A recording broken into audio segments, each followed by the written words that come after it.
For today's video guys, pupunta tayo sa Capas Tarlac Shrine. Pasyalan natin yung lugar na yan. Bali yung lugar na yan guys, isa yan sa lugar kung saan inipon yung mga sundalong Pilipino at saka mga sundalong Amerikano sa panahon ng giyera laban sa mga Hapon at ginawang imbakan ng mga sundalong Amerikano at Pilipino na natalo sa giyera. Yung history kasi niyan guys, simula Maribeles hanggang Capas Tarlac Shrine, nilakad lang yan ng mga sundalong Pilipino at Amerikano. Dinala sila dyan sa Capas Tarlac at dyan sila kinulong.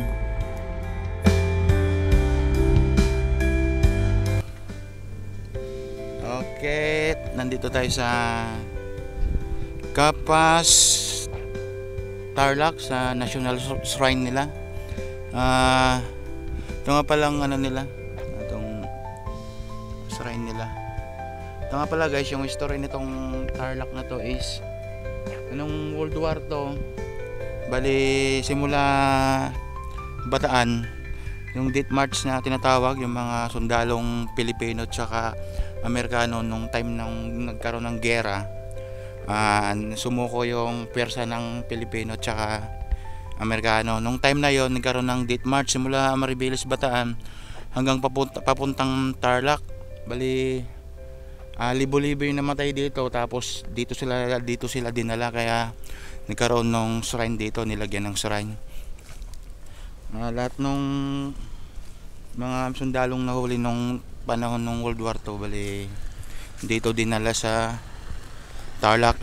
Libo-libo yung mga namatay, maraming sundalo yung namatay. Siguro sa tansya natin, sa ayon dun sa nakalagay dun sa Bataan, more or less nasa 200,000 na mga sundalo yung naglakad simula Maribeles, Bataan hanggang dito Capas Tarlac sa may shrine nila. Dito sila dinala.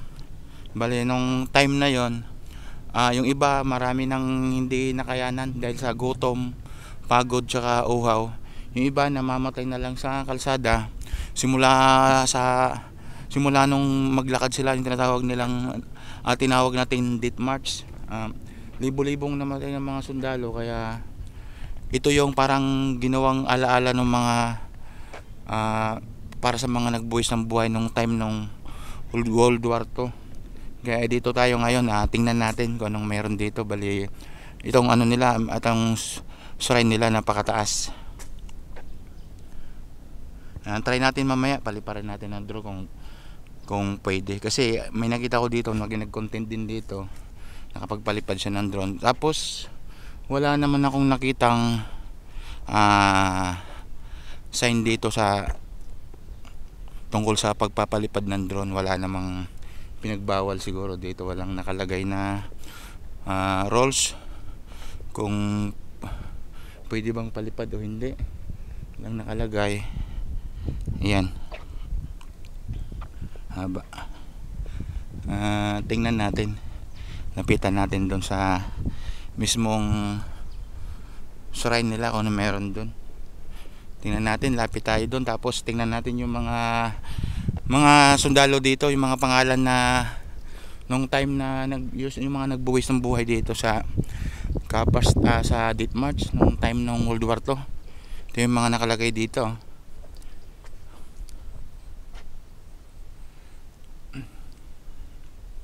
Hindi man natin siguro mabasa, pero nakalagay dito is Amador I. Daguio, World War II veteran, writer and is poet. Yung titingnan nyo guys, ito yung mga pangalan nung time ng mga sundalo na nagbuwis ng buhay. Marami sila, mga second lieutenant, first lieutenant, private, halo-halo, may mga corporal, halos lahat, simula sa pinakamababang rank pataas. Ang dami, ito ang dami oh.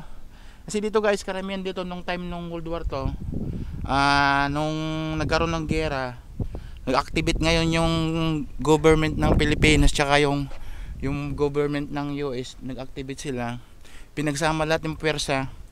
Kasi dito maraming active na sundalo na napasama sa giyera. Pero guys, yung sa 200,000 na yon, yung kalahati nun, mahigit kalahati, yung tinatawag na reserve force, halos lahat.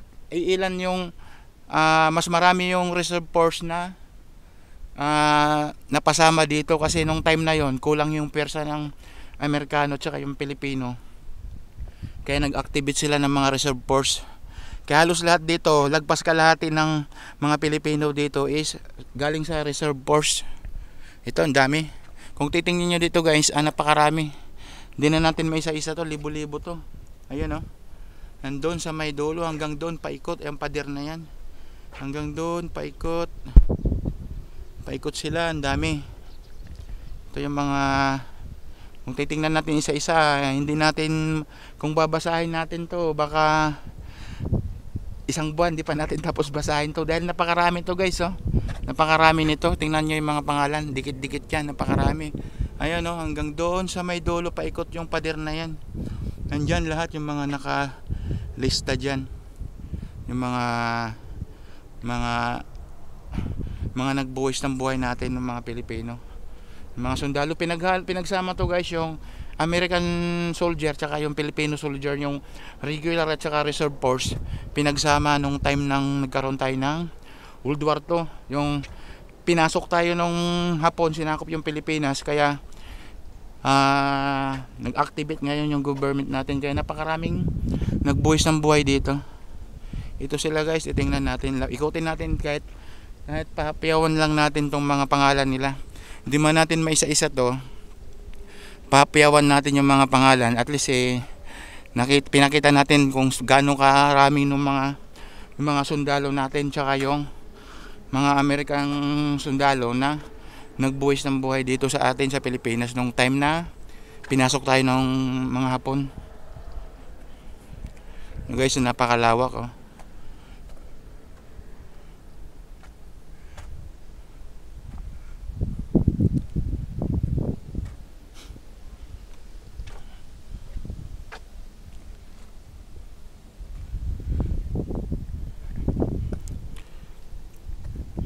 kasi nung time na yan, yun ang pinakamaraming sundalo, yung mga reserve natin.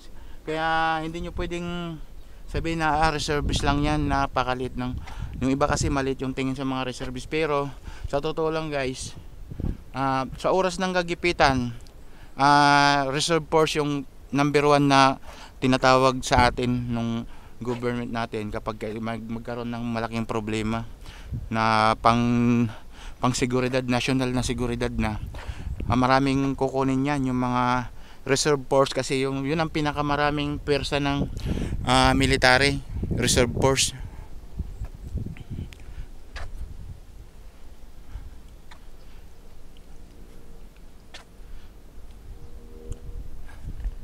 Sa ngayon guys, yung reserve force ng Pilipinas is nasa 300 to 400,000 yung reserve natin ngayon. Bali yung regular natin ngayon, sa estimated ko nung time na nandun pa tayo sa trabaho, bali yung dati, nung pagkakalam ko dati, nasa 2019 is may regular forces lang tayo na 250,000. Tapos mayroon tayong reserve force na nasa 300 to 400. Yun ang reserve force natin. Yan titinan nyo, napakadami nyo guys. Yung mga pader na yan. Makikita natin dito. Pakita natin dito pa yung iba. Wala na. Bali ilaw na lang pala to. Ewan ko dito, tingnan natin dito sa likod kung ano meron dito. Kung baliktaran ba tong pangalan. Wala na. Ayan.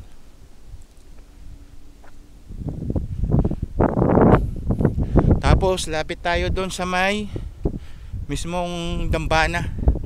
Pasukin natin, tingnan natin. Baka pwede tayo magpalipad ng drone dito, subukan natin. Pero sa tingin ko, alanganin tayo kasi medyo mahangin. Guys, napakataas niyan. Tansya ko dito is mga tansya ko lang yung taas nito, mga sa sa 100 meters. 100 meters yung taas nito. Hindi ko man ma-sure, pero siguro nandyan yung hula ko. Nasa 75 to 100 meters yung taas nung ginawa nilang dambana. Ito yung loob niya.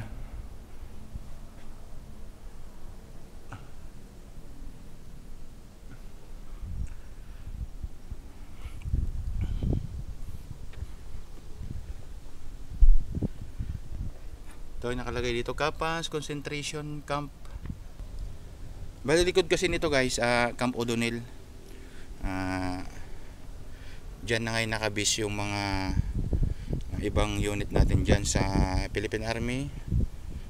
Composite kasi nandyan, Camp O'Donnell. Pero mas marami dito guys sa Camp O'Donnell yung nakabase na mga Papa-Alpha, yun ang pinakamarami dyan kasi base talaga ng Papa-Alpha yan yung Camp O'Donnell.